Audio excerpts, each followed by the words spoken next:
Hello നമസ്കാരം. Got എന്ന ചിത്രത്തിൻ്റെ ട്രെയിലർ റിവ്യൂ ആണ് എന്നൊരു വീഡിയോ ഭാഗത്ത്. വീഡിയോയിലേക്ക് മുൻപ് വീഡിയോ ലൈക്ക് ചെയ്യുക, ചാനൽ സബ്സ്ക്രൈബ് ചെയ്യാൻ വേണ്ടി ശ്രമിക്കുക.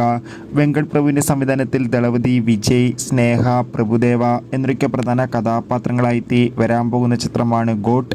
എല്ലാ സിനിമാ പ്രേമികളും ഒരേപോലെയാണ് ഗോട്ട് എന്ന ചിത്രത്തിൻ്റെ ഓരോ അപ്ഡേഷനും അറിയാൻ വേണ്ടി കാത്തിരുന്നത്.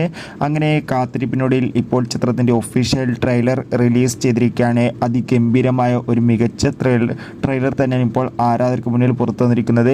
ഗോട്ട് എന്ന ചിത്രത്തിൻ്റെ ട്രെയിലർ കാണുന്ന സമയത്ത് നമുക്ക് മനസ്സിലാക്കാൻ വേണ്ടി സാധിക്കുന്നുണ്ട് ചിത്രം ഒരു പക്ക ആക്ഷൻ ത്രില്ലർ ആയിരിക്കുമെന്ന്. എന്തായാലും ചിത്രം വരുന്ന സെപ്റ്റംബർ 5 തീയതിക്കും തിയേറ്ററുകളിൽ എത്തുക. എത്ര പേരാണ് ഗോട്ട് എന്ന ചിത്രത്തിൻ്റെ റിലീസിനായി കാത്തിരിക്കുന്നത്? തീർച്ചയായും കമൻറ്റ് ബോക്സിൽ രേഖപ്പെടുത്തുക. ഈ വരുന്ന ഓഗസ്റ്റ് സെപ്റ്റംബർ മാസം ധാരാളം ചിത്രങ്ങൾ ഇനി OTT റിലീസ് ചെയ്യാൻ പോവുകയാണ്. നമ്മുടെ ചാനൽ ഭാഗം പരിശോധിച്ചാൽ നിങ്ങൾക്ക് ആ വീഡിയോ ഒക്കെ കാണാൻ വേണ്ടി സാധിക്കും. അതൊക്കെ ഒന്ന് കാണാൻ വേണ്ടി ശ്രമിക്കുക. ബൈ.